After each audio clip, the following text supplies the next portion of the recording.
2번의 실패로 바다에 떨어졌던 천룡이 6월 25일 기술 비행시험에 성공했습니다. 핵심은 단순한 비행이 아니었습니다. 전투기에서 분리된 뒤 공중에서 엔진을 안정적으로 점화하고 장거리 비행에 필요한 기본 성능을 입증했다는 점입니다. KF-21의 장거리 타격 능력을 결정할 국산 공대지 순항미사일이 가장 어려운 문턱 하나를 넘어선 것입니다. 불과 몇 달 전까지만 해도 분위기는 완전히 달랐습니다. 우리 군은 삼축 체계를 완성하기 위해 장거리 공대지 미사일 천룡 개발에 큰 공을 들여왔습니다. 지난해에는 시제탄을 완성하고 항공기 분리 시험을 성공시켰습니다. 미사일이 전투기에서 떨어진 뒤 날개를 펼치며 안전하게 분리되는 모습은 공개 영상만으로도 강한 인상을 남겼습니다. 그러나 그때는 엔진을 켜고 날아간 것이 아니었습니다. 진짜 시험은 공중에서 분리된 뒤 엔진이 스스로 살아나 목표 방향으로 비행할 수 있느냐였습니다. 올해 1월과 3월 FA-50 경공격기를 이용한 기술 비행 시험에서 문제가 드러났습니다. 공중에서 분리된 미사일의 엔진 시동이 정상적으로 이어지지 않았고 미사일은 안전을 위해 비상 종료된 뒤 서해에 설정된 안전구역으로 떨어졌습니다. 2차례 실패가 이어지자 국내외에서는 회의적인 반응이 나왔습니다. 장거리 공대지 순항미사일은 단순히 날개 달린 폭탄이 아닙니다. 고도와 속도가 계속 바뀌는 공중 환경에서 엔진을 켜고 낮은 고도로 비행하며 정밀 항법과 회피 기동까지 수행해야 하는 복합 무기 체계입니다. 하지만 실패의 원인이 전혀 알 수 없는 구조적 결함으로 끝난 것은 아니었습니다. 분석 결과 핵심 원인은 엔진 관련 소프트웨어 문제로 지목됐습니다. 대한민국의 개발진은 문제를 추적했고 약 3개월 만에 3차 시험에서 반전을 만들어냈습니다. 이번 성공은 그래서 더 중요합니다. 단순히 한번 날아갔다는 의미가 아니라 천룡 개발에서 가장 위험하다고 여겨졌던 공중 엔진 점화 능력이 실제 시험으로 확인됐다는 뜻이기 때문입니다. 천룡이 중요한 이유는 명확합니다. 현재 우리 공군은 독일제 타우러스 장거리 공대지 미사일을 운용하고 있습니다. 타우러스는 세계적으로 강력한 장거리 정밀 타격 무기 중 하나로 평가됩니다. 특히 지하 표적을 파괴하는 능력에서 강한 존재감을 보입니다. 알려진 평가에 따르면 타우러스는 약 1.4 톤급 무게를 가진 미사일이며 강력한 관통 탄두로 6m가 넘는 강화 콘크리트 표적을 뚫고 내부에서 폭발해 핵심 시설을 무력화할 수 있습니다. 프랑스의 스칼프, 영국의 스톰 섀도우와 함께 유럽을 대표하는 장거리 공대지 미사일이지만 지하시설 타격 능력에서는 타우러스가 특히 강하다는 평가를 받아왔습니다. 문제는 운용 플랫폼입니다. 한국이 보유한 타우러스는 F-15K 같은 대형 전투기에서 운용됩니다. 강력하지만 모든 작전 상황에서 충분한 수량과 유연성을 제공하기에는 한계가 있습니다. 우리 군이 삼축 체계를 더 촘촘하게 만들기 위해서는 최소 600발 이상의 장거리 정밀 타격 수단이 추가로 필요하다는 분석도 나왔습니다. 북한의 깊숙한 지하 지휘 시설, 핵심 통신 시설 전략 거점을 멀리서 정밀 타격하려면 특정 대형 전투기 하나에만 의존해서는 부족합니다. 여기서 KF-21이 등장합니다. KF-21 사업은 2015년부터 본격화됐고 2018년부터 국산 장거리 공대지 미사일 개발 가능성 검토가 시작됐습니다. 이후 2022년 체계 개발에 착수했고 2025년 시제탄 분리 시험을 성공시켰습니다. 천룡은 바로 이 흐름의 핵심입니다. KF-21이 공대공 전투기에서 끝나는 것이 아니라 장거리 정밀 타격 플랫폼으로 확장되려면 국산 장거리 공대지 미사일이 반드시 필요합니다. 외국산 미사일을 사오는 방식으로는 비용 수량 기술 통제, 수출 승인 문제를 피하기 어렵습니다. 천룡 개발이 어려운 이유는 미사일 자체의 크기와 무게 제한 때문입니다. 천룡은 1톤 이하급 미사일로 개발되는 것으로 알려져 있습니다. 이 작은 동체 안에 관통 탄두 유도 장치, 항법 컴퓨터, 엔진 연료를 모두 넣어야 합니다. 사거리와 파괴력을 동시에 확보하면서도 전투기에 장착 가능한 크기를 유지해야 하기 때문에 설계 난도가 매우 높습니다.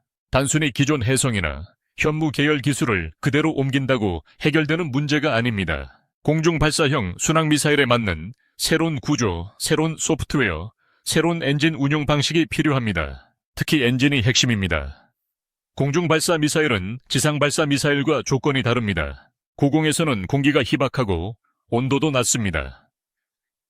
전투기에서 떨어진 직후에는 자세가 불안정할 수 있고 짧은 시간 안에 공기 흡입 연료 공급 점화 추력 형성이 정확히 맞아야 합니다.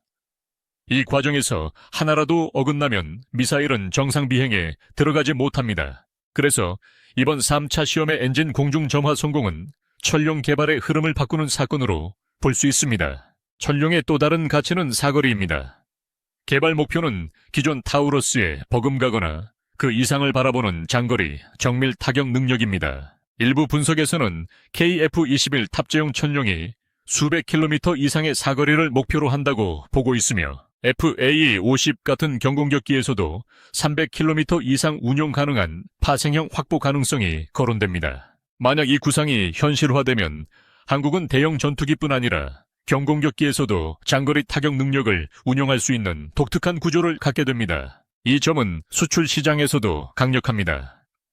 FA-50은 이미 여러 국가에서 관심을 받는 한국산 경공격기입니다. 운용 비용이 낮고 훈련기와 경공격기 역할을 동시에 수행할 수 있으며 대형 전투기보다 도입 부담이 작습니다. 여기에 천룡 계열 장거리 공대지 미사일이 통합된다면 이야기가 달라집니다. 필리핀 같은 동남아 국가가 이미 보유한 FA-50의 장거리 정밀 타격 수단을 얻게 되면 기존보다 훨씬 먼 거리에 핵심 표적을 타격할 수 있는 전략적 선택지가 생깁니다. 대형 전투기 없이도 수백 킬로미터 밖의 목표를 겨냥할 수 있다는 점은 세계 무기 시장에서 매우 큰 차별점입니다. 독일도 과거 FA-50에 탑재할 수 있는 축소형 타우러스 구상을 제시한 적이 있습니다. 하지만 실제 개발과 대량 운용으로 이어지는 일은 쉽지 않았습니다. 반대로 한국이 천룡을 자체 개발해 완성한다면 수출과 운용에서 훨씬 큰 자율성을 얻게 됩니다. 누구에게 허가를 받아야 하는지, 어느 나라가 부품 수출을 막을지, 전시의 재보급이 가능한지 같은 문제에서 훨씬 자유로워지는 것입니다. 이것이 국산 미사일 개발의 진짜 의미입니다. 과거 한국은 장거리 공대지 미사일 확보 과정에서 여러 제약을 겪었습니다. 미국산 장거리 미사일 도입이 제한되자 독일제 타우러스를 선택해야 했고 그 선택은 당시로서는 매우 현실적인 해답이었습니다. 하지만 타우러스만으로는 미래 전장 전체를 감당하기 어렵습니다. KF-21, FA-50 지상 플랫폼, 해상 플랫폼까지 연결되는 장거리 정밀 타격 체계를 만들려면 결국 우리 손으로 만든 미사일이 필요합니다. 천룡은 바로 그 빈칸을 채우는 무기입니다. 여기에 연료와 보관성 문제도 중요합니다. 장거리 공대지 미사일은 전쟁이 시작된 뒤 급하게 준비하는 무기가 아닙니다. 평시에는 안전하게 보관되고 필요할 때 빠르게 전력으로 전환되어야 합니다. 기존 장거리 미사일들은 운용 준비 절차가 복잡할수록 적응성이 떨어질 수 있습니다. 천룡은 장기간 보관과 빠른 대응을 동시에 고려한 방향으로 개발되는 것으로 알려져 있습니다. 이것이 사실상 한국형 장거리 타격 체계의 지속성과 생존성을 높이는 부분입니다. 또 하나 주목할 점은 지형 대조 항법과 저피탐 설계입니다. 천룡은 단순히 멀리 날아가는 미사일이 아니라 적의 레이더 감시망을 최대한 피하며 목표에 접근하는 방향으로 개발되고 있습니다. 낮은 고도에서 지형을 따라 비행하고 사전에 입력된 지형 정보와 실제 비행 정보를 비교하면서 길을 찾아가는 방식은 장거리 순항 미사일의 핵심 요소입니다. 이런 성능이 안정적으로 구현되어야 KF-21은 진정한 장거리 정밀 타격 플랫폼으로 평가받을 수 있습니다. 이번 성공은 끝이 아니라 시작입니다.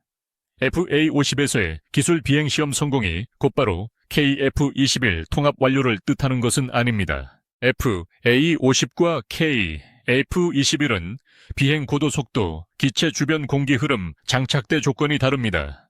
앞으로 KF-21에서의 분리시험, 엔진 점화, 확인, 항법 성능 검증, 장거리 비행 검증, 실제 표적 타격 평가가 차례로 이어져야 합니다. 그러나 가장 불안했던 첫 관문을 통과했다는 점에서 개발 일정은 분명히 새로운 국면에 들어섰습니다. 천룡이 실전 배치된다면 KF-21의 의미도 달라집니다.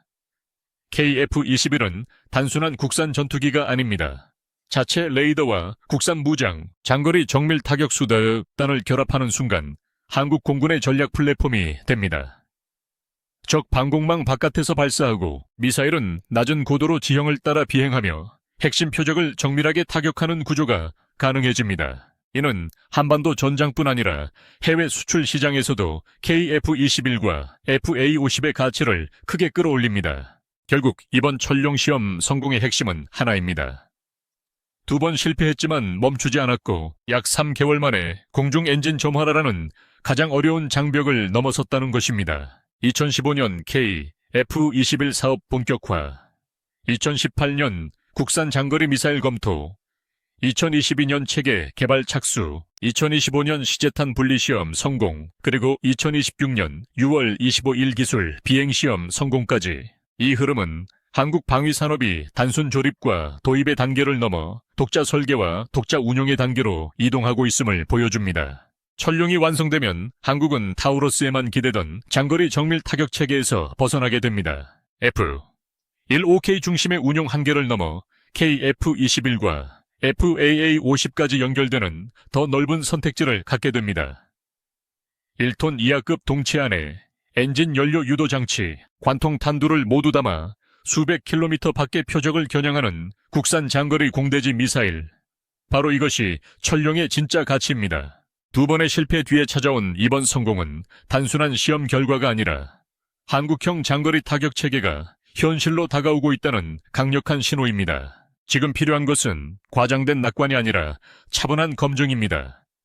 그러나 2번의 실패 뒤의 3차 시험에서 확인된 반전은 분명합니다. 천룡은 더 이상 그림 속 계획이 아니라 실제 하늘에서 엔진을 켜고 다음 단계로 움직이기 시작한 한국형 전략 무장입니다.